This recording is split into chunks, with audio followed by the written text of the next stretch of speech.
Bien, la metodología nos viene a decir que hay que empezar este tipo de actos pues dando las gracias a todos los asistentes, ¿no? Asistentes tanto presenciales como online, ¿no? Gracias también, en este caso, a la Universidad de Sevilla, que nos pone los recursos, que nos permite que se pueda ver en streaming, que además se cuelgue después en el canal de YouTube. Así que esta vez voy a empezar el agradecimiento con los miembros, que los veo allí, del equipo técnico de la Universidad de Sevilla, que nos están permitiendo pues, dar una mayor difusión a los actos de la academia. También voy a dar las gracias, voy a cambiar un poco, digamos, el protocolo de la Junta de Andalucía, voy a dar las gracias a las alumnas y alumnos que nos acompañáis, ¿no?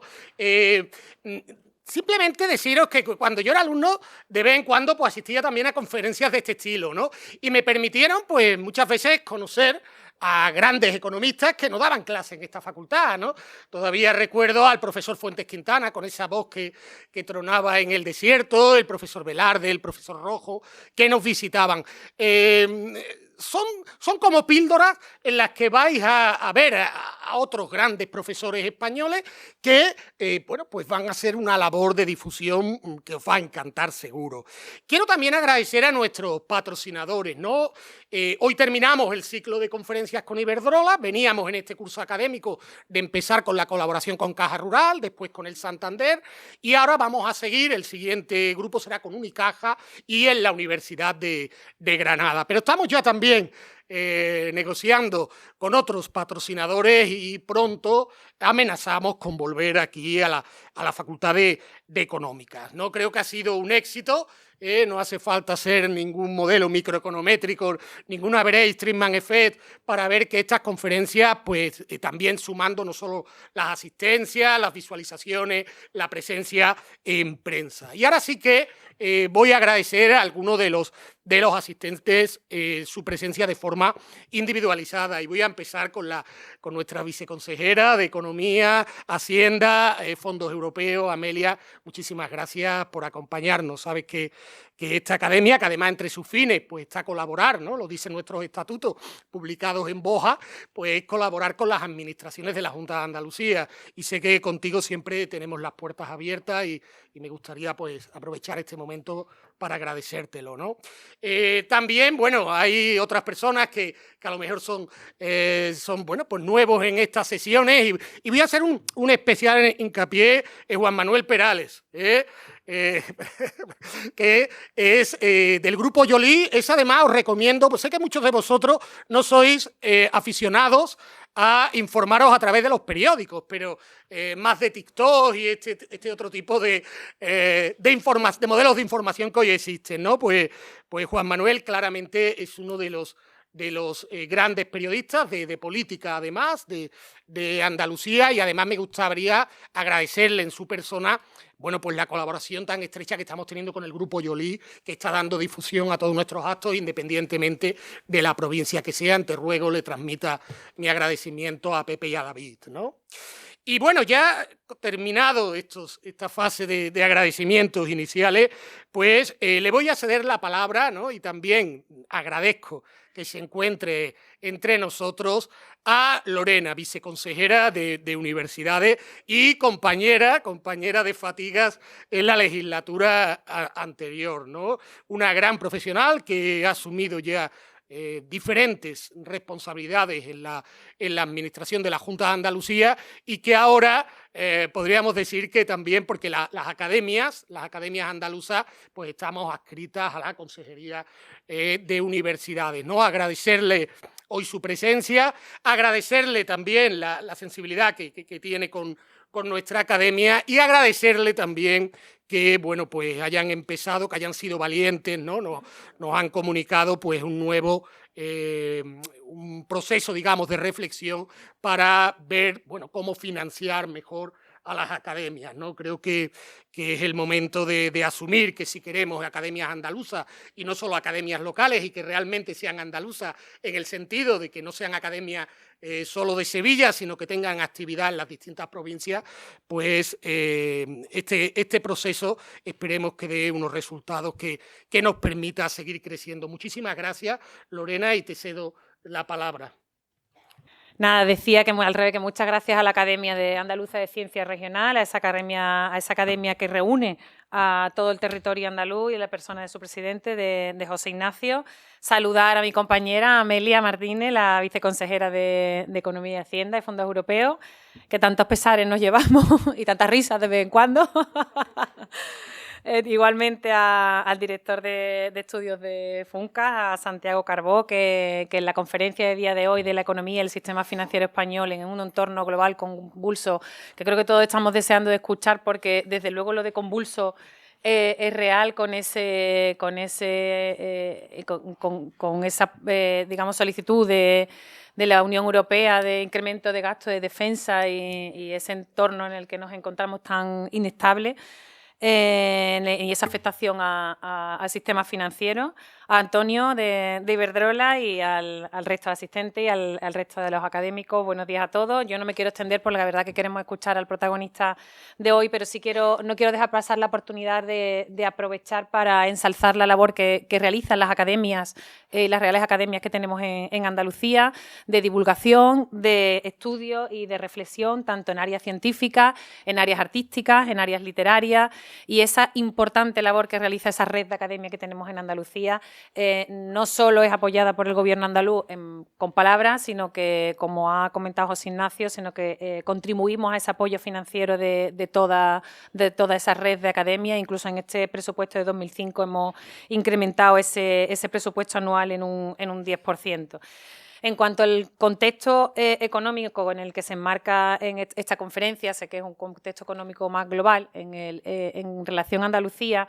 Andalucía creo que sigue demostrando esa capacidad de crecimiento. En 2024 hemos superado las previsiones iniciales y todo ello gracias, entre otras cuestiones, a las políticas reformistas del Gobierno andaluz, no solo a las reformas fiscales, a las rebajas fiscales, sino a ese trabajo también de simplificación administrativa que se ha llevado a cabo, ese arduo trabajo. Empezamos cuando estaba José Ignacio y conlleva una revisión completa de todas y cada una de las normas de cualquier rango y de los procesos que afectan a los ciudadanos y que afectan a nuestras empresas para emprender negocios en nuestra tierra.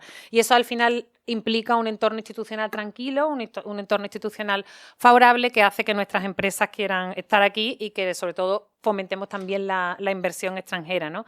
Los datos nos respaldan, ha vuelto a bajar el desempleo, las exportaciones crecen por encima de la media española y eso lleva al final a posicionar a Andalucía como un territorio atractivo para el emprendimiento e innovación.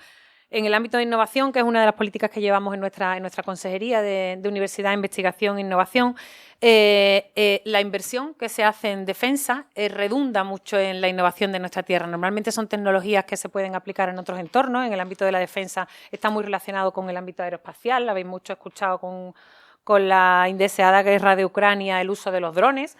Ahora en Andalucía tenemos 2 áreas de investigación de drones punteras en el territorio europeo. Una está en Huelva, que es el Centro Zeus, que lo llevamos con el INTA, con el Ministerio de Defensa, en el que se ensayan, un centro de experimentación con una zona de vuelo acotada, en el que se ensayan vehículos aéreos no tripulados. Y digo drones, que no son drones que son de las bodas, de paz y fotos, son verdaderos aviones que se usan fundamentalmente en el ámbito de la defensa, pero que esa tecnología, esa evolución de la tecnología se usan también en otros ámbitos civiles y de nuestra industria, ¿no? Y el segundo es el proyecto CUAN, que lo hacemos con la Universidad de Sevilla y el Ministerio de Defensa, aquí en Tablada y en Aerópolis, que es igual un centro de innovación en materia de vehículos aéreos no tripulados y movilidad aérea urbana, que parece que no, pero ya no hay prototipo, es que hay taxis aéreos urbanos listos y completos. El tema será organización para esa movilidad aérea urbana, pero que es una evolución tecnológica que tenemos aquí y que está muy relacionada con la inversión en defensa. Ya no me extiendo más, damos la palabra a Santiago y termino únicamente invitándoos a todos a la asistencia esta semana del Foro Transfiere en Málaga. Es un foro europeo para la ciencia, la tecnología y la innovación, en el que están presentes todos nuestros agentes del conocimiento y empresas, el encuentro anual de referencia en materia de transferencia de conocimiento, en el que se comparten todas las novedades científico-tecnológicas y el que está impulsando esa transformación del modelo social y económico. Empieza el miércoles por la mañana y finaliza el viernes, así que os invito a todos a conocerlo y a su asistencia. Por mi parte, nada más. Muchísimas gracias, Lorena. Muchísimas gracias. Y la verdad que también, ¿no? Yo creo que estos análisis de tecnología puntera, ¿no? Pues felicitaros, ¿no? Y con ese convenio con la Universidad de Sevilla. Y ya pues voy a presentar al ponente de nuestra sesión de hoy, ¿no? Voy a empezar con una anécdota, ¿no? Y porque me puedo permitir, somos amigos, ¿no? Y entonces puedo ser un poco más heterodoxo en la presentación. Hace unos años, hace ya unos cuantos de años, me invitaron a las jornadas de economía de Alicante. Me dijeron, oye, José Ignacio, tienes que ir a una mesa redonda de plataformas. Yo de plataforma tampoco sabía gran cosa, tenía de economía, de plataformas, ¿no? Y claro, las jornadas económicas de Alicante son las más importantes de economía en España hasta estos momentos. Digo hasta estos momentos porque en el futuro seguro que en Sevilla los vamos a superar. Pero, bueno, veo quiénes iban a estar en la mesa conmigo y uno de ellos era Santiago Carbó. Claro, eso ya impone. Vaya, pues esto hay que preparárselo muy bien, ¿no? Hay que estudiar mucho, está Santiago Carbó, había otros dos ponentes más, pero bueno, no me asustaban tanto. Bueno, me puse a estudiar de plataformas, me sabía hasta el nombre del apellido de soltera de la madre de Steve Jobs, lo cual es difícil porque el tipo era adoptado, ¿no? Y el PowerPoint de estos maravillosos, algo sin un folio. Bueno, la gente aplaude, digo, pues voy a quedar bien. Y sale Santi. Y empieza a hablar, bueno, es que acabo de leer un paper en el que, según el tamaño de los dedos, esto es verídico, si el anular es mayor que el índice, pues entonces tú tienes mucha más capacidad para temas financieros, tal. Miré al público, la sala era más grande que esta. Cuando me di cuenta estaba todo el mundo así con la mano, midiéndose los dedos, ¿no? Digo, vale, esta no la he ganado yo, ¿no? ¿Por qué pasa esto? Pues esto tiene que ver mucho con lo que los romanos decían la autoritas. Es decir, cuando tienes un prestigio social importante. Y ese prestigio, Santiago, el profesor Carbó, se lo ha ganado a pulso. Tiene un currículum impresionante. Muchas veces se dice que los catedráticos en la Universidad de Sevilla casi nacemos y morimos en una universidad. Santiago ha sido catedrático en 4 universidades, en 4 centros de referencia, ¿no? Ha sido, y una de ellas además andaluza, en la Universidad de Granada, donde además fue decano. Ahora es catedrático en Valencia, pero fue catedrático en Bangor y en el Centro de Estudios Financieros, ¿cómo se llama? El CUNEF. Aparte de eso, pues ha sido asesor de múltiples organismos internacionales, Comisión Europea, Banco Mundial, Reserva Federal norteamericana en algunos de sus bancos. Aparte de eso, es el director de estudios financieros de Funca, ¿no? Aquí hemos hablado ya en nuestras sesiones de la importancia de los think tanks, ¿no? Ya sean públicos o privados, ¿no? Vimos cómo hemos traído al representante del Banco de España, al representante del Consejo Económico y Social del Gobierno de España, su presidente, al profesor Costas, y también hemos traído, la semana pasada tuvimos a FEDEA, y hoy traemos también con Santiago a Funca, que es el think tank, según los rankings que hay, ¿no?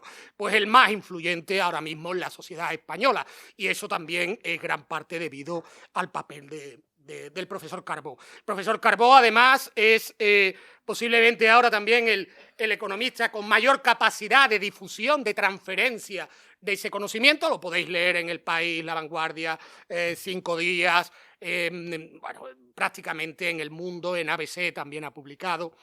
Pero también lo podéis ver en todas las televisiones y no solo españolas, también sale hasta en la BBC, ¿no?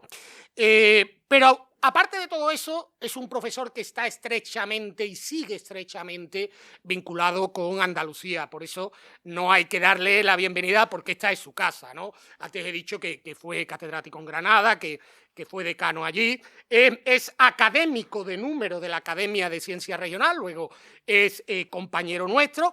También es columnista del grupo Yolí, no solo de todos esos periódicos que he dicho, y, corrígeme si me equivoco, también eres consejero del Consejo Económico y Social de Andalucía, ¿no? Por tanto, a ti no hay que darte la bienvenida, sino simplemente cederte el uso de la palabra. Bueno, muchísimas gracias. José Ignacio, muchísimas gracias a la Academia, muchísimas gracias, viceconsejeras, por estar hoy aquí, a todos los compañeros de la Academia y, por supuesto, a todos los estudiantes y compañeros de la Universidad de Sevilla o de cualquier otra que estén aquí, ¿no? Probablemente este es el sitio donde más conferencias he dado en toda mi vida. Yo creo que aquí ya llevaré lo menos 10. La última, precisamente, me invitó el profesor Luis Ángel Hierro, es decir, que he estado aquí muchísimas veces, pero lo que me sorprende, comparado con Madrid, es lo lleno que está. Es decir, en Madrid llenar en un evento es muy difícil, y más en un evento que se está retransmitiendo. Y eso, pues lógicamente, da alegría, ¿no? Poder ir a ciudades tan importantes como Sevilla y que realmente se sienta uno respaldado en este sentido. Hoy, desde luego, voy a hablar un poco de lo último que escribí el sábado para los diarios del Grupo Yolí, es decir, sobre el mare magnum que tenemos en este momento, pero tengo que hacer referencia a lo que ha hecho José Ignacio, ¿no? Es decir, esto solo afecta a los hombres, ¿vale? Para empezar. Entonces, sí, esto lo puedes ver en un programa de Punset, no sé cómo se llamaba, él lo hizo también, ¿no? Antes de fallecer. Entonces, los aspectos financieros. Las mujeres son más prudentes a la hora de cuando las cosas van mal, siempre van ellas a minimizar las pérdidas. Los hombres, pues somos unos más arriesgados y otros menos arriesgados. Y eso tiene que ver con lo que pasa en las manos, porque nosotros, al parecer, cuando estamos en el vientre materno, pues dependiendo de las hormonas que nos afecten, pues hace que los dedos sean, como has dicho tú, es el anular muy poca gente tiene el anular por encima, pero sí que los hay, ¿eh? Pues el que los tiene, pues tiene una mayor capacidad de tomar riesgos. Cuando el banco o la entidad financiera quiere tomar riesgos, pues son las personas, y de hecho durante un tiempo en Londres lo hacían, al hombre le ponían la mano ahí y lo hacían. Y cuando los tienes, podemos decir, yo también, como yo, más decir que es lo habitual, pues es que eres tan cauto casi como las mujeres, es decir, eres bueno también para los momentos en los que hay que replegar velas, ¿eh? Es cierto, porque hay un paper, hay mucha investigación y de hecho se le dedicó un programa en España y en otros sitios, y bueno, es decir, hay una fuerte relación en este sentido. Bueno, muchas gracias por las palabras que ha dicho sobre las jornadas de Alicante. Hoy me hubiera gustado, aunque mencionaré todo lo que es la inteligencia artificial, por supuesto, porque es parte de lo que está ocurriendo, y decir cosas a estos alumnos que probablemente la inteligencia artificial les va a permitir vivir unos 120, unos 130, unos 140 años, no se lo van a creer, pero espero que se acuerden dentro de 100 los que estén, porque parece ser que una de las cosas que va a permitir la inteligencia artificial es que hay personas que dicen que la persona que va a vivir 160, 180 años ya está entre nosotros. Entonces, es tremendo, es decir, que digan eso, ¿no? Es decir, evidentemente es algo que no puedes comprobar, porque hasta que no llegue ese momento, ¿no? Pero que desde luego las hojas médicas, etcétera, todos los historiales médicos pueden ayudar mucho a tener una vida más sana, una vida en la que se corrijan pues, determinadas cosas, etcétera, ¿no? Es decir, y la inteligencia artificial, repito, da en ese sentido para mucho. Pero hoy toca hablar de economía y de sistema financiero en un momento particularmente complicado, ¿no? Complicado desde la llegada, sobre todo, de Donald Trump, la administración Trump 2.0 que todo el mundo dice, y porque básicamente lo que está ocurriendo es que todo lo que conocíamos hasta el 20 de enero del 2025, pues de alguna manera se ha ido desvaneciendo, por lo menos tenemos dudas, ¿no? Que pueda mantenerse. Yo luego, de alguna manera, quiero comentar lo que yo creo que pasará dentro de unos meses con todo lo que está haciendo Donald Trump, porque si no pasa realmente puede ser muy preocupante, ¿no? Pero no quiero adelantar acontecimientos. Donald Trump, de alguna manera, todos conocíamos de su primer mandato que es un hombre tremendamente transaccional. Tú me das, yo te doy. Es decir, no es una persona que potencie el altruismo, no es una persona que potencie la empatía, lo estamos viendo. Quizás ser transaccional tampoco es malo. A los anglosajones le ha ido muy bien toda la vida, porque son mucho más transaccionales que somos los mediterráneos o los latinos, ¿no? Que probablemente por nuestra formación o por... No quiero decir que seamos superiores por ser cristianos católicos, pero precisamente por eso, pues quizás tenemos otra forma, ¿no? de ver el mundo a lo meramente transaccional, porque ellos también son religiosos, es decir, que por ese lado no tiene por qué ocurrir. Lo que pasa es que lo está llevando a un extremo, y a un extremo en el que cada día cambian las cosas.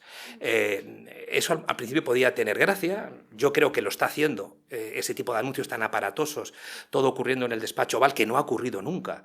Es decir, pues lo está haciendo tan aparatoso porque quiere satisfacer a sus votantes, a esos que le votaron y le llevaron allí.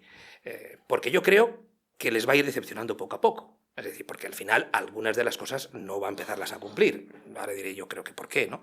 Porque si al final no se echa atrás, pienso que puede ser muy, muy complicado para todos, porque a lo mejor estamos hablando de que está intentar hacer algún cambio constitucional que le pueda llevar a algo que no queremos que ocurra en Estados Unidos, ¿no? Pero bueno, es decir, lo que está claro es que el mundo en este momento no sabe a qué atenerse. Es decir, han cambiado las relaciones internacionales. Antes, para hacer una visita de Estado a Estados Unidos llevaba meses. Ahora el presidente francés, Macron, dice que quiere verle y lo está recibiendo esa tarde, por la diferencia horaria. Es decir, allí el mismo despacho Oval, delante de todos, allí a voces, como, bueno, voces a Macron no, por ahora, pero a Zelensky sí, etcétera. Entonces, ha cambiado mucho, es todo, además lo estamos viviendo como en directo, es decir, todo lo que está haciendo, que sea visible, lógicamente, lo está haciendo en directo. Pero para mí, además de los anuncios de aranceles, de que retira la ayuda a Ucrania, los diferentes anuncios están generando incertidumbre. Por eso digo un mundo convulso, es decir, está anunciando y contraanunciando, y yo creo que eso es bastante problemático. Atacando a Zelensky, pero el otro día atacó a Putin, o atacó a Rusia, que tenía que atenerse a unas normas. Todo eso, claro, los inversores van tomando nota. ¿En qué posición estamos? ¿Estamos en una situación en la que es seguro invertir en este momento en elementos comerciales, etcétera? Pues no. Entonces la inversión se va a resentir, porque la inversión necesita certezas, necesita claridad. Y en este momento yo creo que no la hay. Es decir, y por ejemplo, encarecer las importaciones de Canadá o de México, pues no es muy buena idea, porque Estados Unidos a día de hoy, el año que viene, no sé dentro de 5, pero en los próximos años necesita el petróleo y el gas de Canadá. No tiene suficiente, tiene por supuesto petróleo y gas, pero no es suficiente para lo que es Estados Unidos. Entonces se ha pegado ahí un tiro en el pie y ya lo ha reconocido. Pero es que la semana pasada anunció lo mismo contra México. ¿Saben dónde hacen todos los repuestos de los coches americanos? En México. Si México cierra, ¿qué hacemos? Los coches se quedan en la carretera, porque, digamos, no van a tener repuestos. Claro, cuando alguien se lo explicó, pues claro que ha tenido que regular. Claro, entonces, así no se puede trabajar. Así no se puede trabajar porque no hay estudios económicos, no hay nada que esté respaldando sus decisiones, salvo intentar demostrar que es un hombre muy transaccional, con cierta violencia en algún momento. Yo creo que se ha acompañado de una mala compañía, que todos sabemos quién es, que es el magnate Elon Musk, que además no sabemos un poco los intereses que pueda tener, porque es continuamente ahí. Yo creo que va a salir por la ventana, no del despacho Oval, porque es una planta baja, ahí no se va suficientemente daño. Yo creo que lo echará por alguna ventana, probablemente de su torre Trump de Nueva York, ahí sí que se hará daño. Es decir, porque evidentemente no puede resistir esa situación. Lo que está claro es que nos tenemos que mover en ese ámbito. ¿Cómo creo que terminará? Y ya hablamos de los efectos, y ya voy avanzando. Terminará, yo creo, dentro de unas semanas o dentro de unos meses, cuando las presidentes de las grandes corporaciones americanas vean que sus beneficios y dividendos están bajo presión y los propietarios y accionistas empiecen a llamarles y digan, bueno, ¿aquí qué pasa? Ya no tenemos... Porque ya está reflejando algo la bolsa. El Nasdaq y Wall Street, el Dow Jones, están sufriendo. Al contrario que las bolsas europeas, que ahora son un bálsamo, podríamos decir, de estabilidad, y está viniendo el dinero aquí. Mirar lo que está pasando con las principales bolsas europeas, incluido el IBEX, la revalorización del último año y sobre todo desde el comienzo de año. Es decir, pues claro, llegará un momento que dirán, oiga, señor, pare usted.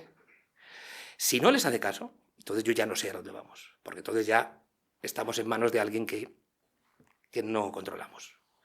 Es decir, porque lo habitual al final, bueno, puede ser que algunos jueces le paren, algunas protestas le paren, pero si el poder económico estadounidense tradicional, pero es el de las grandes corporaciones, incluida alguna tecnológica también, o muchas tecnológicas también, que también se lo dirán, porque también tendrán algún problema. No digo las de Elon Musk, pero los Tesla pueden tener problemas. De hecho, ya con la llegada de los vehículos chinos, aunque se les ponga tarifas, se les ponga aranceles, los vehículos eléctricos chinos son mucho más competitivos que el Tesla. El Tesla puede, como decís vosotros, molar más, pero desde luego también están muy bien los coches eléctricos. Entonces, si en ese momento, que va a llegar, es evidente que llegará un momento cuando algunos dicen, oye, ayer el Financial Times hablaba de recesión, ¿no? Vamos, es un poco prematuro decir que va a haber recesión en Estados Unidos. Recordad que recesión es cuando hay 2 trimestres en negativo en el crecimiento del PIB. Consecutivos. Entonces, ese no tiene por qué llegar, porque Estados Unidos parte de un crecimiento importante. Es decir, que por tanto pero sí que se está debilitando. Y el mercado de trabajo no está dando lugar a aumentos en la mano de obra empleada como hacía hace unos meses. Por tanto, se empieza a notar. Y se estarán notando los resultados empresariales más pronto que tarde. Más aún porque la Reserva Federal, por todo este mare magnum, no puede bajar los tipos de interés como quiere Trump, y lo muestra cada vez, y muestra su descontento porque la Reserva Federal está 2 puntos por encima de los tipos en Europa, y bueno, el Banco Central Europeo, y lógicamente va a seguir así un tiempo. Entonces las empresas americanas se endeudan a un coste mayor que las europeas, sobre lo que ahora hablaré. Entonces, si ese momento no hace caso tampoco a los poderes de toda la vida, es que este señor se ha echado al monte. Y echarse el monte, no quiero especular, pero ya estoy hablando que puede ser cambios constitucionales o cualquier cosa que pueda ser, porque evidentemente ya nadie le puede parar. Si no le para su propio poder económico, ya nadie le puede parar. Entonces, no sé qué pretensiones tendrá en ese sentido. Bueno, por tanto, muchísima incertidumbre. A Europa le ha obligado a reaccionar, que ya nos tocaba, porque hemos perdido muchos años por no tener la suficiente escala de nuestras empresas. Son escalas grandes, pero a escala de país, a nivel de país. Por otro lado, no tenemos suficientemente integrados 3 mercados vitales. Energía, que necesitamos integrarlo en Europa para abaratarla, un elemento que tenemos un problema muy importante en Europa. Telecomunicaciones, por el tema digital y por el tema de la inteligencia artificial. Y el sector financiero, que aún seguimos, aunque es verdad que la banca española ha hecho compras prácticamente por toda Europa y todo el mundo, pero en general no está integrada, ¿no? Entonces, sin eso, sabéis que hay 2 informes que han hecho 2 ex primer ministros italianos, Enrico Letta y Mario Draghi, que también fue presidente del Banco Central Europeo, pues han apuntado a que es necesario que Europa dé pasos en esta legislatura. Y ya está empezando a reaccionar la Comisión Europea. La Comisión Europea, me ha parecido muy interesante lo que ha dicho la viceconsejera de Universidades, de la simplificación regulatoria. Europa está llena de regulación. Es verdad que tenemos que ser garantistas, tenemos que respetar todos los derechos, la protección de derechos, pero que también no seamos tan no espantemos a las empresas, ¿no? Y yo creo que esa lección se ha tomado porque, por ejemplo, el sector financiero tiene una barbaridad de regulación, es uno de los más regulados, con unas cargas enormes que han hecho que, entre falta de escala y regulación, pues no tengamos un JP Morgan, que es el mejor banco del mundo. El JP Morgan es el único banco que compite con las grandes tecnológicas en valoración bursátil, porque es un grandísimo banco. Aquí tenemos muy buenos bancos, pero ninguno es JP Morgan. Si alguien, que sois estudiantes de economía y de empresa, tenéis que ver lo que hace JP Morgan, que se está además convirtiendo en una plataforma también, porque se entiende muy bien con las tecnológicas, etcétera, ¿no? Entonces, este es un elemento muy importante. Y también nos han hecho la llamada de despertarnos, la que llaman la wake up call, en materia de defensa. Durante muchos años hemos estado haciendo free riding de América. Ahí tiene razón Trump, Obama y todos los que vinieron anteriormente. Llevan 20 años reclamándonoslo, ¿eh? Sí, eso no es de ahora. Han venido muchos años diciendo, oiga, Europa no cumple, porque tengo que estar gastando yo, poniendo mis soldados, y Europa no hace su parte. Es verdad que lo ha hecho ahora bruscamente, pues maltratando a Zelensky en la Casa Blanca, diciendo que se va igual incluso de la OTAN, aunque eso no lo ha dicho por ahora, es decir, o sugiriendo que no está feliz en la OTAN, ¿no? Entonces, bueno, pues llega ese momento que Europa también tiene que aprovecharlo. Porque tenemos peligros. Desde luego el más claro y el que más tememos es el de Rusia, muy motivados por Alemania. Nosotros, básicamente todas las personas que estamos aquí, no hemos vivido lo que pasó en la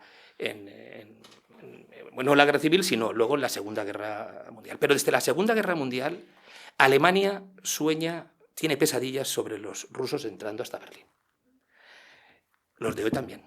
Siguen teniendo miedo. Yo he hablado con alemanes y siguen contando lo mismo. Yo digo, ostras, pues aquí en España estamos bastante más tranquilos.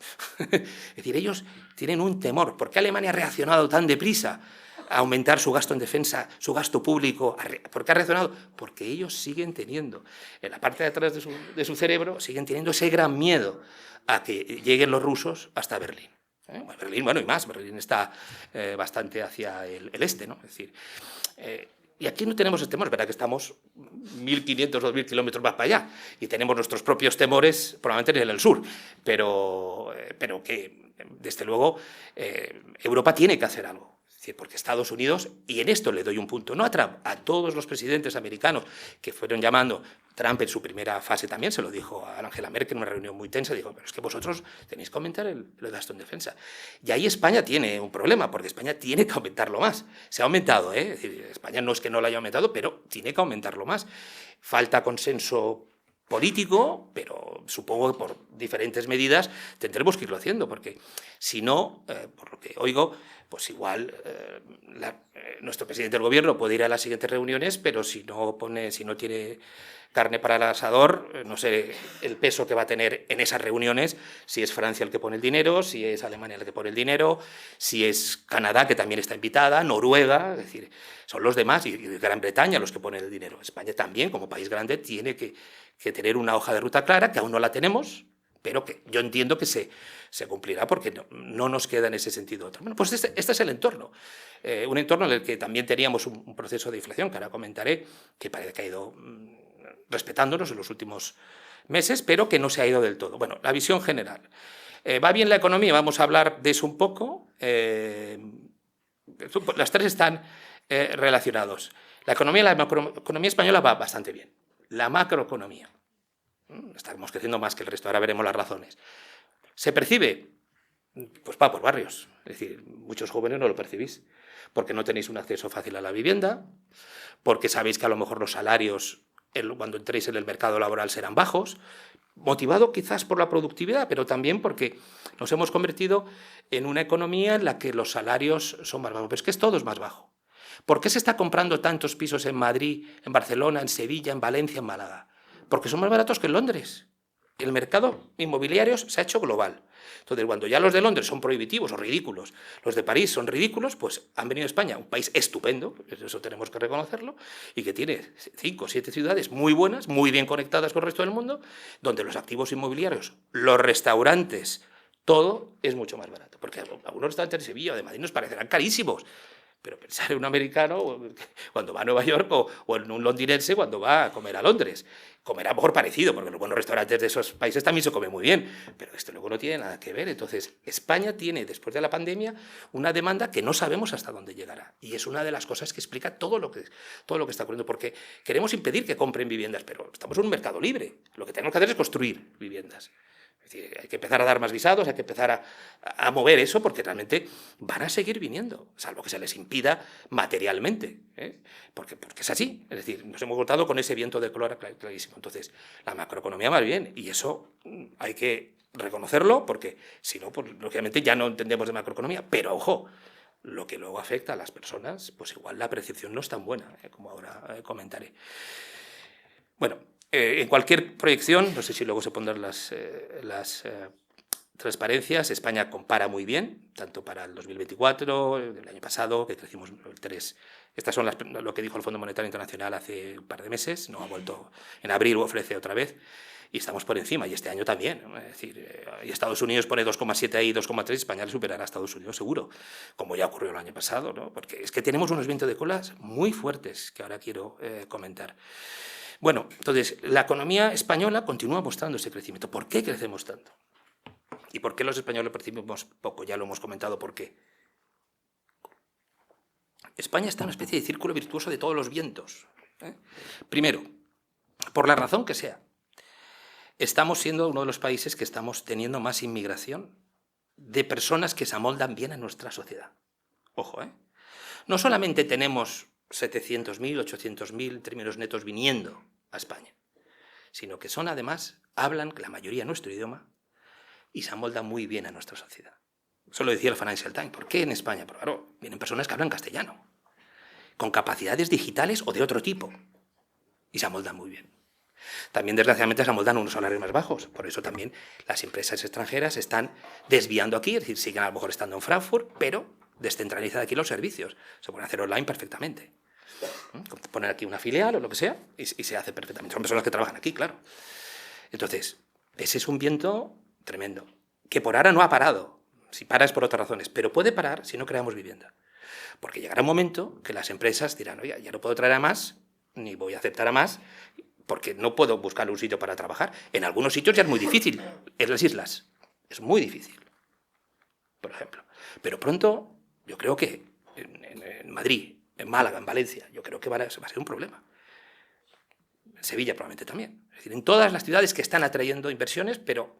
Y estoy hablando claramente, los inmigrantes hispanoamericanos, latinoamericanos, hablemoslo claro, esos nos van a sacar de muchas. Es decir, aquí hemos tenido esa suerte. También tenemos de otras latitudes, cercanas, el norte de África, etc. Pero lo que está llegando es un caño que además con visión se está aceptando que rápidamente puedan ser españoles o puedan trabajar. Creo que eso es acertado, muy contrario a lo que está haciendo Trump, que es poner con anuncios a lo mejor, igual en la realidad no estar rechazando a casi nadie, salvo lo que sacó a patadas en aviones, etc., ¿no? Pero la percepción es que ir a Estados Unidos ya no es tan fácil. La verdad es que los salarios son muy buenos. Y a lo mejor el capital humano, y eso es una oportunidad no solo para España, sino para Europa, de atraer el capital humano. O por lo menos que no se vaya. Porque a Estados Unidos ya no eres bienvenido, al parecer. Eso pasó con el Brexit, que dejó de recibir el capital humano que recibía antes del Brexit. Entonces, esa es una oportunidad buena para Europa también, en este momento que queremos hacer cosas para intentar aumentar nuestra competitividad. Pero España, por tanto, tenemos los modelos del crecimiento del PIB, dependen de la población y de la población que trabaja. Pues se aumenta la población, que vamos, cuando yo era joven, nos éramos 35 millones de españoles, 39, tal, y de repente ya somos casi 50. Y esto ha sido de la noche a la mañana. Es decir, ese es un efecto clarísimo. Segundo, el mix energético. Aunque no es tan barato, pero nuestro mix energético es más fuerte, es más barato que el europeo de media. Hemos sufrido mucho menos la guerra de Ucrania. También las medidas que ha hecho el gobierno en ese sentido fueron acertadas, no sé desde el ámbito fiscal, pero sí desde el ámbito de que por lo menos no hubo tensiones sociales, etcétera, si hubiera habido de otra manera. El gobierno, los gobiernos, porque al final, a lo mejor lo apoyaba el gobierno, pero luego eran los gobiernos autonómicos los que tenían buena parte que financiar todas esas cosas. Es decir, pero la respuesta del sector público en España fue acertada. A mí no me gusta meterme en política, es decir, pero las cosas que lógicamente han funcionado, pues, y esta ha sido así. Y ojo, y cada vez va a ir mejor, porque cada vez tenemos más renovables. Pesan cada vez más. Y en Andalucía más. Eso nos da una ventaja competitiva, que los demás no tienen. Los demás están ahí calculando, claro, ¿no? Tiene menos sol, etcétera, te están calculando lo que van a hacer. Y eso ayuda. Tercero, competitividad de nuestros servicios. No solo los turísticos. El turístico es un cañón que no sabemos cuándo va a parar. De hecho, lo hablaba con el profesor Castillo. Yo creo que España va a ser la primera potencia turística en breve. Y va a ser difícil que nos quiten el puesto. Por nuestra oferta, por todo. Somos un país con empatía. Eso está claro y lo nota la gente cuando viene aquí. Es decir, los que sigáis TikTok, cuando en TikTok veis a extranjeros siempre haciéndose... Yo soy valenciano. Pues, por ejemplo, las mascletas, que para mí me encantan, pero para otros es una salvajada el ruido que hace, ¿no? Pues la gente va. Cuando viene a Sevilla, a la Feria de Abril, la Semana Santa, un día de primavera, pues lo mismo. Y claro, enseñar, y la gente ve de repente unas maravillas, porque en España tenemos unas maravillas. Aquí en Sevilla, desde luego, yo la primera vez me encanta todo, pero la primera vez que vi la Plaza de España no sabía ni que existía, ya tenía 25 años. Y yo me quedé, yo digo, ostras, esto es una maravilla. Hombre, la Alhambra es maravillosa, la Sagrada Familia, pero la Plaza de España de Sevilla hay que echarle de comer aparte también, ¿no? Entonces, claro, un país donde hay sol, donde se come bien, puedes poner claramente una comida que no es tan conocida, es verdad que ellos conocen las tapas, etc. Entonces, hay algo que está funcionando. Muy bien no sabemos quién, porque las percepciones que hay en TikTok o eso, pues tampoco las tenemos muy claras, pero sale continuamente gente hablando bien de España. No sale tanta gente hablando mal. Es verdad, incluso ahora me sale muchísimo, como hemos tenido un presidente y ahora una presidenta mexicana que han intentado reescribir la historia, pues ahora me salen continuamente historiadores mexicanos que defienden la herencia española. Porque los españoles creamos universidades, españoles creamos una cultura, llevamos la religión. Los españoles no fuimos transnacionales, cometeríamos errores, por supuesto. Pero me hace muchas gracias, si alguien lo sigue, es el profesor Zunzunegui, un catedrático de historia de México, diciendo, vamos a ver, que estos señores no nos saquearon, que México no existiría si España no hubiera venido. Es decir, han intentado escribir incluso las cosas que hemos hecho razonablemente bien comparado con otras potencias que arramblaron con todo, que se lo llevaron todo por delante. Entonces, esa imagen que la tenemos que hacer durar. Es decir, que hay una parte de la imagen que no me gusta, y es que es barata. Barata y los costes salariales son baratos, pero necesitamos también aumentar el poder adquisitivo en ese sentido. Pero también somos competitivos en los servicios no turísticos, en abogacía, en financieros. Somos más baratos y más competitivos que otros. Y somos tan buenos como los demás. Entonces, todo eso está ayudando muchísimo, ¿no? Y se crea empleo, el empleo incluso no se resiente apenas, prácticamente ninguna comunidad autónoma de nuestro país. Es decir, lo que más hecho de menos, la coordinación quizás entre el Estado y las comunidades autónomas, donde ahí, pues, desgraciadamente no hay el suficiente acuerdo, que para mí por lo menos debería ser importante en materia de vivienda, porque las competencias de vivienda están en las comunidades autónomas. Me consta que aquí se están empezando a dar mucho más visados que en otras partes de España, con lo que probablemente Andalucía termine antes con el problema de la vivienda que otras partes, que es uno de los sitios donde hay problemas. Bueno, ahí he puesto los últimos datos de Funcas, no me puedo detener, si no me va a matar José Ignacio, y es que lo que está claro es que el conjunto de estos últimos años, del bienio que llamo aquí, es que el crecimiento es más vigoroso de lo esperado, y además continuamente los economistas revisando a lo largo del año las previsiones modestas que hemos hecho del crecimiento en España. Es decir, siempre empezamos, que va a crecer el 2,3 este año y ya a lo mejor terminamos el 2,8 otra vez, con el 3. Y es porque la verdad es que el tirón se sigue produciendo en la economía española. Bueno, me salto las transparencias, pero no lo que voy a decir. Y mientras tanto, ¿qué otras políticas? Se ha hablado de la fiscal, bueno, pues la política monetaria también nos ayuda, porque la política monetaria en este momento es una política monetaria menos restrictiva, como le llama Lagarde, más laxa, más barata para todos. Es decir, aquellos hipotecados con tipo de interés variable pues se están ya beneficiando de una caída de los tipos de interés. Durante año y medio tuvieron un gran susto a la subida de tipos y ahora pues está abaratando. Las empresas igual. Esto ayuda, esto es un viento de cola clarísimo, que además en España está funcionando más que en otros países, porque se está concediendo más crédito, que no se dice, el Banco de España lo va a sacar ahora en una presentación así para economistas y tal, está creciendo el crédito y más barato. Se puede criticar al sector financiero, por el sector financiero algunos dicen, oiga, no trasladó, y esto el profesor Bedel sabe bien lo que es, y seguro que lo ha escuchado muchas veces, no trasladó la subida de tipos de interés a los depósitos. Tampoco se trasladó igual a los créditos. Yo creo que hubiera sido bueno que se hubiera notado más en los depósitos, porque parecía que de alguna manera el sector arrastró los pies. Pero también es verdad que los créditos no subieron tanto. Pero bueno, el sector financiero no lo hace todo bien, pero el sector financiero también tiene que estar luchando por su reputación continuamente y por una competencia creciente que le llega vía plataformas, vía online y vía inteligencia artificial, que ofrece además fondos de inversión, por ejemplo, más baratos. Son muy caras las comisiones de los bancos que ofrecen fondos de inversión en nuestro país, comparativamente caras. Evidentemente te dan un trabajo de asesoramiento, te dan etcétera, pero al final los precios ahí quizás llegará un momento que tendrá que haber un poco más de competencia. Pero hablando otra vez de los tipos nos están dando un respiro y yo creo que va a seguir hasta el 2% al menos. Espero que no cambie Lagarde, porque el último anuncio ya no dejó muy claro si en abril volvía a bajar. Europa necesita esa palanca, ya no España, que a lo mejor a nosotros nos genera inflación, porque hay tirón de demanda, pero Europa necesita una ventaja con respecto a Estados Unidos, y es más crédito, es decir, que ayude a todos estos proyectos que se están ahora empezando a hablar, no solamente en defensa, sino otros proyectos empresariales y de inteligencia artificial, si somos capaces de atraer el capital humano.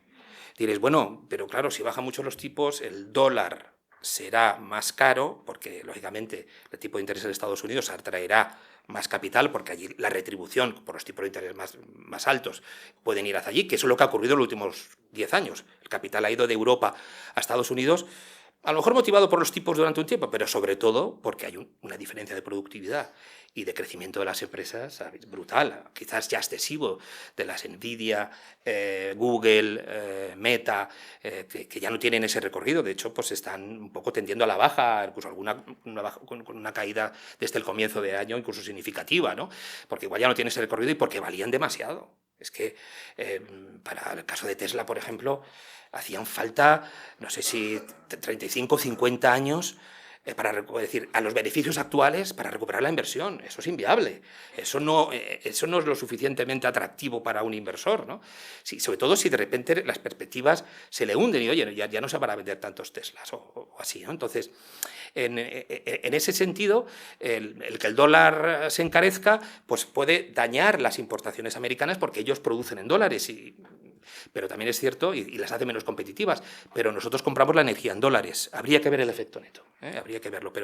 Pero lo que está claro es que Europa por sí misma tiene que ser un poco independiente y yo creo que necesita seguir bajando los tipos de interés algo más. Y luego la política fiscal va a ser expansiva, hay que tener cuidado con la inflación, pero como no va a haber, es decir, la incertidumbre también enfría un poco los ánimos. Por tanto, necesitamos más palancas de crecimiento para que no se nos enfríe demasiado por la incertidumbre que ha creado en ese sentido Trump. Y voy a terminar con el sistema financiero, ¿no? Lógicamente, el entorno financiero, ya lo he comentado, pues tiene incertidumbres y riesgos ante esa nueva realidad global, que ya se está notando, no tanto para los bancos, que llevan unos años con unos beneficios muy saneados desde que aumentaron los tipos de interés. También es verdad que ellos se habían preparado. Los bancos españoles han hecho también cosas bien. Ellos hicieron una reestructuración en buena parte obligada, después de la intervención tras la entrada ¿cómo se llama aquella? La Troika, ¿no? El Fondo Monetario Internacional, Banco Central Europeo y la Comisión Europea, cuando nos prestaron para recapitalizar algunas entidades financieras a nuestro país en el 2012. Eso trajo aparejado una reestructuración, cierre de oficinas, prejubilación, despidos, etcétera, reducción de la capacidad. Eso ha ayudado a ser más eficientes hoy. También se ha apostado por la tecnología, con algunos aciertos significativos. Es decir, Bizum es un acierto. Bizum ha sido probablemente el ejemplo más claro en los últimos 20-25 años de acierto del sector financiero español. Porque funciona bien. ¿Por qué funciona bien? Porque es fácil. Si hubiera sido difícil, eso no hubiera tenido éxito ninguno. ¿Cómo reaccionó el sector bancario español? Porque en el 2016-17, cuando se crea el Bizum, el gran miedo era que WhatsApp, al que le podemos mandar una foto, podemos mandar la localización o cualquier cosa tan fácil, pudiera tener el permiso para hacer también las transferencias, el pago instantáneo. Eso habría sido tremendo, porque claro, para nosotros WhatsApp es rapidísimo. Y por lo tanto, se tuvo que inventar algo que fuera muy rápido y que funcionara bien, ya ha funcionado bien. Y se ha hecho mucho más tecnológico. También es verdad que el sector estaba muy temeroso después de una reestructuración tan grande en el 2016-2017, muy temeroso de las grandes tecnológicas, por si hubieran tenido apetito para empezar a comprar bancos, que no lo han tenido. No lo han tenido probablemente por el tema de la regulación. Lo que no decía que los fondos, los capitales se han movido hacia Estados Unidos por la falta de productividad y el exceso de regulación aquí, si iban para allá, eso puede cambiar si Trump sigue haciendo anuncios, repito, muy complicados, como está reflejando que las bolsas de valores americanas no están recibiendo dinero, se está vendiendo y se va a las europeas sí. No es una tendencia lo suficientemente larga, salvo solo los primeros meses, para saber lo que pasará en los próximos meses o en los años, pero bueno, empieza de alguna manera las cosas a cambiar. Y ese entorno financiero complejo sí que se ha reflejado en los bonos soberanos. Me sorprendió mucho, es verdad que Alemania anunció un paquete fiscal muy grande, 500.000 millones para infraestructura energética, de transporte y de otro tipo, y además del paquete militar, porque Alemania sabéis que siempre ha estado muy restringida desde la Segunda Guerra Mundial por todo lo que por todas las cosas que sabemos que pasaron, pues ha tenido muchas restricciones, igual que Japón, para aumentar su gasto militar. Bueno, eso ha cambiado y el mercado lo recogió. Subió mucho el bono alemán y, por supuesto, los demás lo sufrimos. Entonces, hay que vigilar, porque Europa va a aumentar el gasto fiscal, hay que demostrar políticas creíbles de integración o de unidad europea, porque lo que no queremos es volver ni de cerca a la situación de hace 12-13 años con la crisis de la deuda soberana. No estoy diciendo que vaya a ocurrir, pero sí que es cierto que los estados que sigan con muchos gastos superfluos, aumentando mucho su deuda, estoy poniendo la atención en nuestro país, por ejemplo, etcétera. No, que no os digo que esté ocurriendo ahora, pero que hay que ser cautelosos. España le ha ido bien, pero ojo con el tema de la deuda. A Francia preocupa, porque si Francia de repente se le ponen los tipos de interés, como ya están prácticamente en el 3,5, eso es mucho más de lo que crece. Deuda insostenible. Si tú tienes, lo que pagas de intereses crece más que lo que crece el PIB de Francia, empiezas a tener una cierta no sostenibilidad. Y Francia se la ha encarecido. Entonces, ojo, a los bonos soberanos hay que seguirlos teniendo en la mirilla. Por supuesto, la renta variable, ya lo he comentado, no vuelvo a decirlo, el Nasdaq, pues lógicamente ha sufrido desde todos los anuncios de Trump, etcétera, y también porque yo creo que está muy sobrevalorada. Las entidades financieras están viendo aumentar su valoración, y bueno, Estados Unidos versus Europa también lo he comentado, ¿no? Es decir, Estados Unidos era una situación en la que han tenido unos años tremendamente bollantes y este año está siendo pues, más flojo en la renta variable, y ya veremos lo que pasa, ¿no? Entre otras cosas, también se han beneficiado porque tenían diferencias regulatorias importantes, ¿no? Y yo creo que el que ellos tuvieran una simplificación regulatoria les beneficiaba también. Ahora el mare magnum Trump, aunque sean de aranceles, etcétera, pero tampoco sabemos lo que va a pasar en el ámbito cripto, porque voy a terminar ya con 3 o 4 ideas para no alargarme más, porque me pidieron que tuviera un determinado tiempo, ¿no? Pero en primer lugar, en el sector financiero, 3 cosas quiero decir para terminar. La importancia de la escala. A pesar de que tenemos bancos grandes en España, muy grandes, Europa necesita bancos grandes que compitan y que reflejen la integración del mercado. Que un banco español da las mismas condiciones en Santiago de Compostela que en Almería.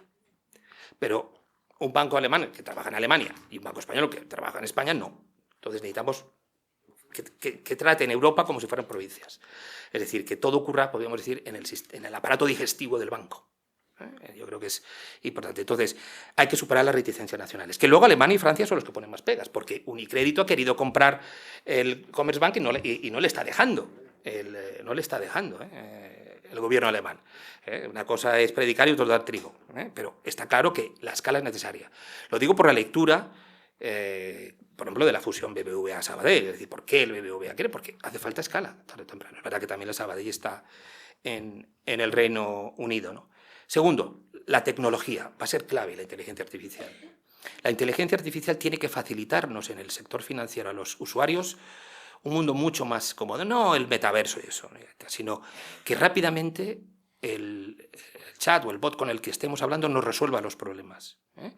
Hay una pregunta muy interesante que tenemos en la última encuesta en FUNCAS, el Observatorio de Finanzas y Tecnología, que yo dirijo, en el que preguntábamos si a los españoles nos daba igual que el asistente del teléfono fuera humano o virtual.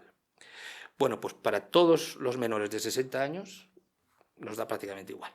Si funciona bien, claro, por supuesto. Pero está funcionando bien, no hay colas. Es decir, no digo que esté funcionando necesariamente bien ya, pero hay muchas menos colas en las llamadas a humanos en España que en otros países. Por tanto, eso significa, o hacemos menos llamadas o no tenemos un problema, es decir, se resuelven más rápidamente ese tipo de dudas, ¿no? La inteligencia artificial ofrece muchísimas posibilidades. ¿Hasta dónde llegará? Pues es difícil de saber. Lo que está claro es que hay que apostar por la inteligencia artificial. No podemos ser otra vez los excesivamente reguladores. Por supuesto, no podemos permitir ponernos en manos de personas como el magnate que he mencionado antes, aunque él tiene cautelas. Él quería quedarse con OpenAI, la de ChatGPT, porque él cree que en ChatGPT están ocurriendo demasiadas cosas que no son buenas, es decir, que no son controlables, que quizá están haciendo muchos experimentos que rozan con la falta de ética en materia de inteligencia artificial. Y tercera, que es una cautela. En Estados Unidos, y para todos vosotros que tenéis cripto, Bitcoin, etcétera, en Estados Unidos parece que se va a producir, y se está produciendo, una tremenda liberalización. Incluso van a permitir que la Reserva Federal y los bancos y las instituciones como las haciendas de los estados de cada país, de cada estado, Illinois, Nueva York, Alabama, que ya hay 15 que están usándolo, puedan tener Bitcoin. Yo creo que es muy mala idea. Primero porque das la señal de que es un instrumento igual que los demás, que el oro, que los dólares, y no lo es. Baja el 20% en un santiamén. Entonces, las reservas tienen que tener una estabilidad, o los activos refugio, en los que te quedas, eso tiene que tener una estabilidad, no puede estar para arriba y para abajo. Además de dar esa imagen de normalización de unas inversiones de altísimo riesgo, porque son de mucho riesgo, están generando, yo creo que, riesgos sistémicos. en el futuro, sobre todo si los bancos entran. Porque si los bancos de repente pierden un 5%, un 3%, muy poquito, pues vamos a ver lo que supone eso. Entonces, yo creo que los bancos supongo que tendrán cautelas, pero a mí me preocupan los americanos. Y me preocupa que Europa, por no quedarse del todo atrás dentro de 1 año o 2 años, también hagamos algo más laxo. No digo como ellos, pero algo más laxo por no ser como ellos. Entonces, vienen riesgos, vienen curvas en este entorno global muy, muy difícil. Nosotros vivimos una especie de isla, estamos, bueno, isla de las tentaciones o la que sea, estamos a gustísimo aquí, porque crece, porque crecemos, etcétera, pero ya habéis visto que no todo el mundo lo percibe y los riesgos económicos y financieros, es decir, que no nos pille demasiado pensando dormidos en los laureles, es decir, que tenemos que seguir estando muy atentos, aunque estemos en una situación muy beneficiosa, que salvo que ocurra una catástrofe, y en este momento no hay ni tanta deuda en España, ni tanta gente endeudada, ni empresas endeudadas, que generaría muchos problemas si tuviéramos una dificultad, pero aún así, cualquier cosa que pase a escala global pues nos puede afectar y, por tanto, hay que tenerlo muy en cuenta. Estamos en una situación comparativamente, macroeconómicamente mejor, pero hay que tener muchas cautelas, primero, repito, porque no se percibe y los riesgos son importantes. Gracias.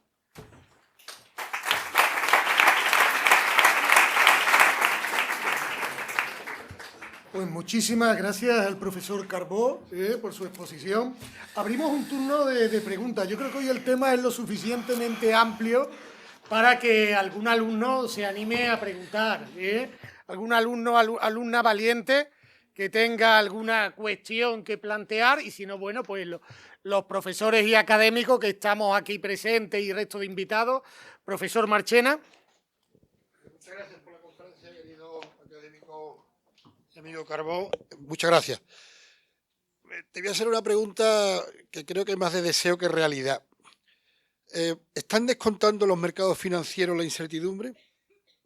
Quiero decirte, está tan anunciado por dónde van a ir las cosas, de mal que van a ir las cosas, está tan anunciado que no hay catacrack, no hay crack, no hay bajón. ¿Están descontando los mercados financieros ya la incertidumbre? En parte sí, porque en Estados Unidos ya no está creciendo el Nasdaq. Los bonos se están se están encareciendo. Entonces, en parte sí. Y los europeos, bueno, los europeos están siendo el refugio en este momento por la mayor estabilidad y porque estaba barato. Es lo que he dicho. Cuando algo está barato en un mundo global, para un gran inversor, repito, mexicano, un gran inversor venezolano, un gran inversor estadounidense, dice, oye, pues en vez de invertir aquí, me voy a comprar 5 pisos a Madrid o a Sevilla o donde sea, porque ahí voy a sacar una mayor rentabilidad y de eso nos vamos a beneficiar.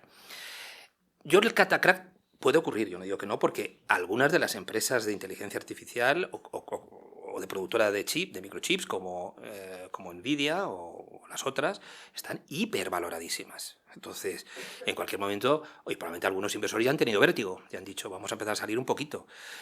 Warren Buffett salió, vendió la mitad de su participación en Apple hace unos meses. Por tanto, son señales, son 70.000 millones creo que salió de lo que era su participación. ¿Puede ocurrir catacrack? Yo creo, la última barrera que yo he dicho, si los grandes presidentes y el poder económico de Estados Unidos, los grandes presidentes de las corporaciones, no le llaman la atención cuando empiecen a ver que sus beneficios están bajo presión, estamos probablemente ante una situación que no hemos conocido. Porque entonces a este señor no lo frena nadie. Y si no lo frena nadie, le digo, ya veremos si no quiere un cambio constitucional. Entendedlo como queráis. Pero lo del cambio constitucional no es una buena noticia. Sería la peor. No sé lo que querría hacer, pero 6 de enero del 2021. ¿Vale? ¿Alguna cuestión, profesor Cancino?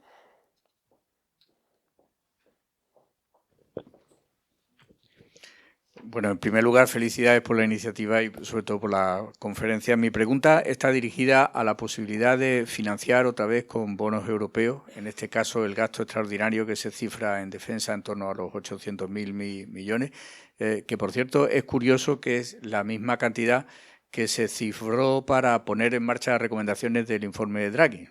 Yo creo que en este caso es una cifra más fácil de cuantificar o de afinar por los compromisos en torno al 2% de PIB del gasto en defensa. El precedente que tuvimos cuando se financió mediante el mismo sistema los fondos Next Generation, que fueron unos 750.000 millones de euros contra la garantía de futuros presupuestos de la Unión Europea, no llegó a alcanzar la calificación de AAA, el bono lanzado, estuvo cerca pero no llegó a alcanzarla. En este caso, ¿cuál sería tu estimación sobre la facilidad del proceso, de nuevo, de emisión de deuda mancomunada y la calificación que podría tener? Gracias.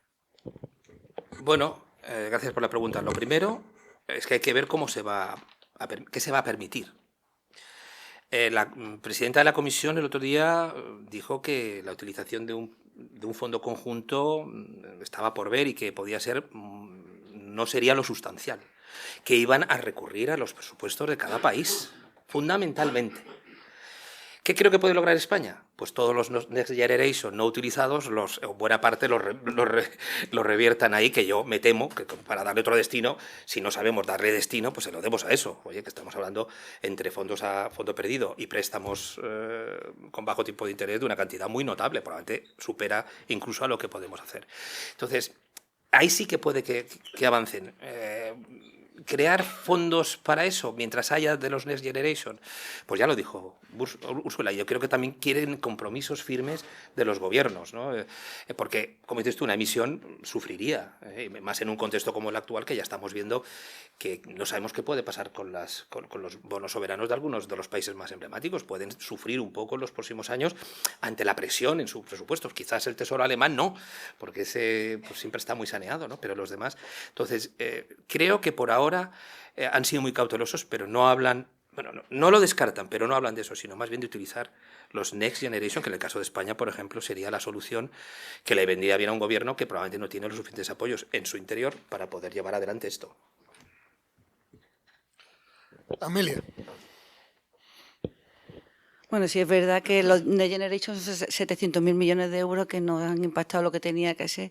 Es verdad que quieren llevarse Next Generation para defensa y para Ucrania, pero también es verdad que independientemente del gasto en defensa, el informe Draghi, que realmente dice lo que dice, que es verdad, Europa tiene que ganar en competitividad de las empresas, en tamaño de las empresas, requiere una inversión de 800.000 millones de euros al año. Entonces, esa es algo que a mí también me preocupa mucho, es hasta dónde se va a endeudar Europa.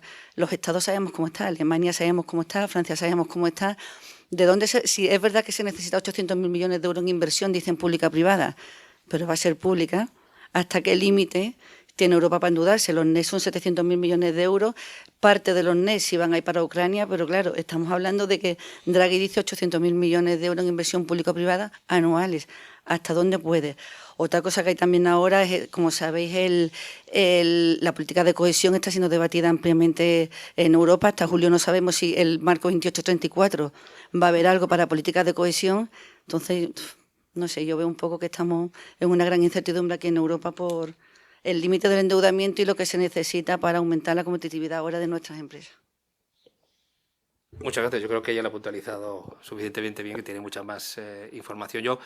Yo creo que Europa no va a poder emitir 800.000 millones como quiere Draghi, me parece a mí, y además se va a diluir con todo este lío. Y sería a lo mejor un error, pero sí que es cierto que si del otro lado ocurren cosas que no son buenas, a lo mejor nosotros no tenemos que hacer tanto. Pero aquí tenemos el capital humano. Aquí el capital humano no falla, porque tenemos gente que sale de las universidades muy formada, que se tiene que ir muchas veces fuera. El problema es cómo vehiculizarlo. Pero yo creo que el tema de defensa puede desdibujar un poco las conclusiones y que se quede en un fondo mucho más pequeño. Pero tampoco lo veo ahora, hablamos de él, pero creo que lo de defensa ahora va a ser lo primero y luego vendrá lo otro. Pero que Europa o se integra más y ofrece realmente una imagen de unión más, o desde luego el mercado le va a penalizar, ¿eh? Es decir, el mercado ya le penalizó por no darle la máxima calificación en lo que fueron los Next Generation, y yo creo que será lo mismo, porque es que nos estamos integrando en ese sentido muy, muy poco. Una puntualización, ¿no? Ya que estábamos hablando y tú también has hablado en el caso de Francia, ¿no? De deuda y déficit.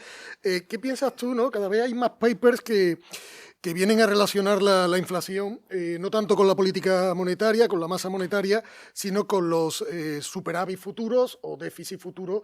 Es decir, sino el valor actual de los superávit futuros viene a ser pues el equivalente a lo que es la deuda dividida por el nivel de precios. Si disminuyen esos superávit porque vamos a cometer más déficit, pues y además te sube la deuda, pues no te queda otra cosa que subir los precios, ¿no? Esto está ganando adeptos. ¿Tú cómo lo ves? ¿Tiene...? La estrategia de toda la vida cuando tienes mucha deuda es que haya más inflación, porque diluye la inflación, ¿no? Pero bueno, la inflación también tiene que aparecer, ¿no? ¿Que puede aparecer a través del gasto fiscal? Pues sí, pero tiene que ser también finalista para que al final se noten los precios al consumo, ¿no? Sí, ¿qué ha ocurrido en la historia? Sí. ¿Que vaya a ocurrir ahora? Pues no lo sé. Yo creo que hay fuerzas que presionan. Pensamos que la economía está fuerte en el conjunto de Europa, perdón, en España, en el conjunto de Europa no, pero hay fuerzas deflacionistas, aunque no creamos. Es decir, hay fuerzas que no impulsan la inflación. Es decir, por ejemplo, el ritmo de crecimiento de la economía española, es verdad que tenemos una inflación ahora del 3%, pero el ritmo de crecimiento es muy fuerte y sin embargo no tenemos inflación. Por tanto, debe haber algún componente deflacionario. Y es probablemente pues, las expectativas, el gasto menor en determinados conceptos, pero como estrategia futura, sí, pero no veo a Europa sacando la bandera, oye, vamos a aumentar la inflación. No veo al BCE y a los alemanes aceptando eso, pero que sí, evidentemente en la historia ha ocurrido episodios así. No, evidentemente no estoy pidiendo que se aumente, entre otras cosas porque la experiencia norteamericana nos muestra que las sociedades digieren mal la inflación. Biden ha perdido por la inflación. Exactamente, ese es el ejemplo paradigmático, ¿no? Y puede poner en peligro alguna que otra democracia, ¿no? Sí. ¿Alguna cuestión, alguna pregunta más? ¿Alguna alumna que se la... Ay, mira, Luis Ángel. Bueno, muchas gracias, Santiago, por venir. Es uno de los economistas razonables de este país. Entonces, cuando se dicen cosas razonables, pues uno está encantado de que no lo quieran adoctrinar y que le cuenten una visión entendible de la economía. Yo voy a entrar en el tema de la banca y en el tema de la internacionalización de la banca. Los años 90, cuando se abre el sistema, en principio a España llegaron bancos extranjeros, empezaron a aparecer oficinas, pues yo sé, Deutsche, Barclays, Citi, empezaron a aparecer. Y en el momento que empezaron los más mínimos problemas, desaparecieron, ¿vale? Y ahora resulta que decimos tenemos que internacionalizar. Pero es que la banca es nacionalista 100%. Es que ahora estamos hablando aquí de una fusión, pero una fusión nacional. No estamos hablando de una fusión internacional. Entonces, claro, ¿la banca está dispuesta alguna vez a internacionalizarse? ¿O vamos a estar toda la vida esperando de que nos den doctrina del liberalismo y de la internacionalización de la economía? Pero cuando se habla de dinero no vamos a quedarnos aquí porque es el sitio donde conocemos y entonces, porque si no es que estamos haciéndolo mal. Porque si la banca sigue siendo nacional, las fusiones son contradictorias, porque cada vez hay menos ofertas a las que dirigirte para pedir un préstamo. Entonces, ¿crees que en algún momento habrá algún mecanismo que pueda potenciar esa internacionalización?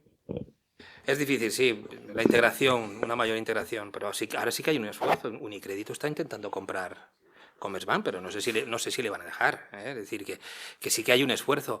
España al final pudo comprar los bancos portugueses, bueno, porque España y Portugal tienen una relación, podemos decir, especial, ¿no? Y aún así costó, que también las autoridades portuguesas pusieron muchas pegas. Lo demás es complicado, también es verdad. Tenemos 2 o 3 bancos que pueden comprar. Pero comprar a lo mejor a bancos pequeños o medianos, es decir, comprar BNP Paribas, hombre, no lo sé, eso es un gigante, ¿no? Es decir, no sé, pero habrá bancos a lo mejor franceses. Eso es entender el modelo de que nos vayamos haciendo más grandes a través de adquisiciones transfronterizas. Pero para mí el gran problema es que probablemente los bancos no tienen suficientes recursos. Los bancos españoles tienen un capital que cumple con los estándares regulatorios, suficiente, amplio, pero no sé si tienen para adquirir bancos, Es decir, no se tiene tanto capital porque adquirir algo te baja mucho los recursos propios, te baja mucho ese coeficiente y eso podría ser un problema. Pero yo creo que la mayor reticencia, Ángel, la mayor reticencia son políticas de los de cada país. Que cuando a mi Santander no va a venir nadie a por él, o a mi Caixa, o a mi BBVA, o a... si en vez del Sabadell hubiera intentado comprar el BNP Paribas, ¡buf!, la que se hubiera liado, ¿no? Porque es una defensa nacional. Entonces, el concepto de Europa es el que aún no pesa lo suficiente. Mientras eso no llegue, pues a lo mejor puede venir un banco a rescatar otro de otro país, pero no será una operación tan significativa. Es decir, la significativa, el pistoletazo puede ser si Unicrédito se queda con Commerzbank, 2 bancos significativos, de Italia y Alemania. Y no sé si se producirá. Profesor Medel. Pero la,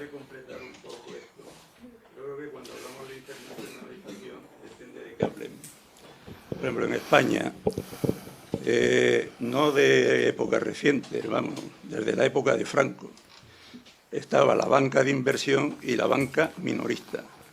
La banca de inversión es la que financiaba desde entonces los grandes proyectos empresariales. Entonces, y hoy sigue habiendo una gran diferencia entre la banca minorista, la banca de inversión y luego la banca mixta. Pero las grandes operaciones, por ejemplo, de muchas empresas españolas, no hace falta citar ninguna, no de ahora, de hace mucho tiempo, las financiaba JP Morgan, las financiaba Morgan Stanley, las de la Unión de Bank Suisse. O sea, que una cosa, yo creo que la banca, el problema de la banca, Luis, creo que es sobre todo de la banca minorista. Por tanto, primera faceta de internacionalización. Segundo, la propiedad de los bancos hoy es internacional. Una cosa es donde tiene la sede, pero así como hace 25 años, digamos, o 30, por poner ejemplos muy concretos, el Banco de Vizcaya y el Banco de Bilbao era la burguesía de Neguri la que las tenían, hoy no. Hoy el primer accionista español probablemente aparece el 10º o el 12º dentro de bancos teóricamente españoles.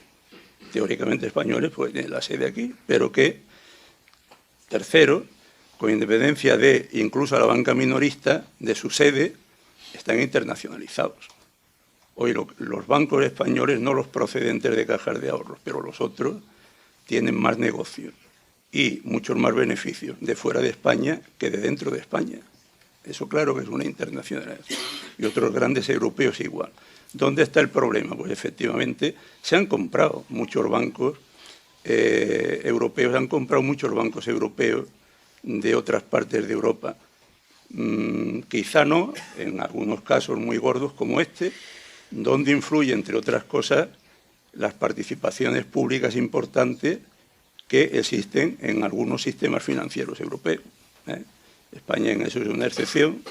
La única banca pública que había se privatizó toda con lo de Argentaria y todo eso, pero Alemania, existiendo las cajas de ahorro, los bancos de los Flanders, etcétera, y luego, y por terminar, hoy el sistema financiero, según para qué, por ejemplo, para la movilización de, vamos, y esto no es decir más que lo obvio, de inversiones en empresas tecnológicas, etcétera, es mucho más importante lo que hacen los fondos de inversión, que por definición en su propiedad también son internacionales, que lo que hace la banca.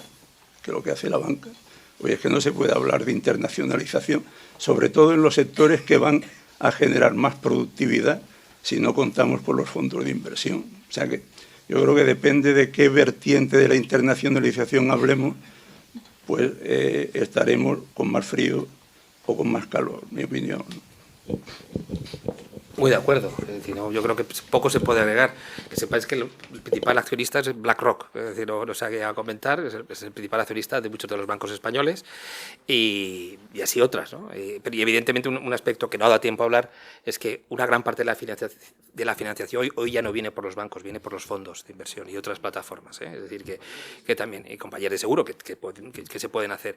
Lo cual es bueno, pero también esperemos que no ocurra, no se tomen posiciones muy arriesgadas porque las pérdidas al final se transmiten fácilmente y puede ser incluso más fácil a través de la banca en la sombra, que se llama, o de los fondos de inversión, sobre todo porque no están en el perímetro del regulador y del supervisor. Una pregunta no tan cómoda, ¿no? Ahora que está de moda el género este de las ucronías, ¿qué hubiera pasado? Sí, ¿no? Has dicho antes que cuando subieran los tipos de interés, bueno, pues no se transmitió con mucha alegría a los depósitos esa subida, ¿no? En este país frente a otros, ¿no? ¿Qué hubiera pasado? Ya hablábamos en la cena de la segunda desamortización, ¿no? Lo de las cajas de ahorro. ¿Qué hubiera pasado si en vez de pues un sector muy concentrado de de esos campeones nacionales, hubiera habido un sector financiero mucho más fragmentado, ¿no hubiera sido más probable una guerra de depósitos? Hay mucha liquidez, eso es un problema, ¿eh? La liquidez que da el Banco Central Europeo había mucha, y eso, si tienes liquidez, ¿para qué vas a luchar por más liquidez? Si tampoco en aquel momento, hace 2 o 3 años, tampoco tenías tantas oportunidades de inversión, de dar crédito, ¿para qué querías la liquidez, ¿no? Es verdad que a lo mejor podría haber habido una mayor actividad si hubiéramos tenido el modelo de hace 15 o 17 años, pero el modelo de hace 15 o 17 años, ante la crisis, no tenía capacidad de recapitalizarse, de volver a tener solvencia, y por eso tuvieron que buscar esta solución, que es convertirlas prácticamente a todas, salvo 2 pequeñas, en sociedades anónimas, para que pudiera entrar el capital, a rejuntarlas. Ahí hubo, de alguna manera, bodas más acertadas, menos acertadas, y bueno, el sistema que tenemos hoy no es óptimo, pero ha resistido. Desde luego, si escribiéramos sobre lo que pasó, probablemente el profesor Méndez lo sabe, del 2008 al 2012 daría para lo que pasó en nuestro país, porque eso sí que es una historia de la economía española reciente, que no se ha escrito, porque el Banco de España hizo el famoso estudio que tiene muchísimos datos, pero es que no reconoció ni una pequeña responsabilidad. Entonces, alguien debió tener una pequeña responsabilidad en esto, ¿no? Parece que, no sé, que se resolvió por arte de Birlibirloque. ¿Alguna pregunta más? ¿Alguna cuestión quedaría? Ah, Jeronia. Un comentario en relación y la pregunta sería en relación a los fondos de inversión, al proceso de financiarización que está sufriendo la economía en general, ¿no? Y sobre todo en sectores como sanidad, vivienda, universidades, etcétera, ¿no? Básicamente, se puede calcular, teniendo en cuenta que o se puede decir que la banca va reduciendo ese peso y ganando el peso en los fondos de inversión. ¿Hay algún cálculo de lo que está pasando ahora en la economía, digamos, en el sistema financiero, en todos esos sectores? Porque cada vez está creciendo y esos fondos de inversión están adquiriendo. Son fondos de inversión no nacionales, internacionales, que están adquiriendo pues, los hospitales, digamos, las viviendas, etcétera, ¿no? Entonces, hay una transformación, ya la banca va perdiendo. ¿Hay algún cálculo? Desgraciadamente no hay buenas estadísticas sobre eso. Probablemente si juntáramos con datos de la Comisión Nacional del Mercado de Valores, etcétera, podríamos llegarlo. Hombre, es evidente que eso supera ampliamente los 100.000 millones, es decir, pero no te sabría decir el cálculo, ¿no? No olvidemos que la banca se ha ido saliendo también por la regulación, es decir, invertir en activos intangibles, en activos digitales, les obliga a mantener prácticamente por cada euro 1 euro de capital, eso es carísimo. Entonces, claro, los fondos no. Entonces, pero y necesitamos esa financiación, es decir, se ha ido retrayendo de donde la regulación no le permite que sea rentable, ¿no? Pero evidentemente es que es difícil, pero pues todos los sectores que tú has comentado seguro que están entre 100.000 y 200.000 millones, es decir, una gran cantidad. Y el crédito total son 700.000, 800.000 millones, es decir, pero claro, hay hipotecas, que también se dan hipotecas online, pero sobre todo las pequeñas hipotecas aún están dentro del sector bancario. Vamos a tener que terminar porque además hay un acto que empieza también dentro de un rato aquí. No quiero terminar sin dar las gracias otra vez a nuestro patrocinio, Antonio, muchas gracias, y al decano, que se nos ha unido recientemente. Muchas gracias en nombre de de los académicos y académicas que conforman la academia.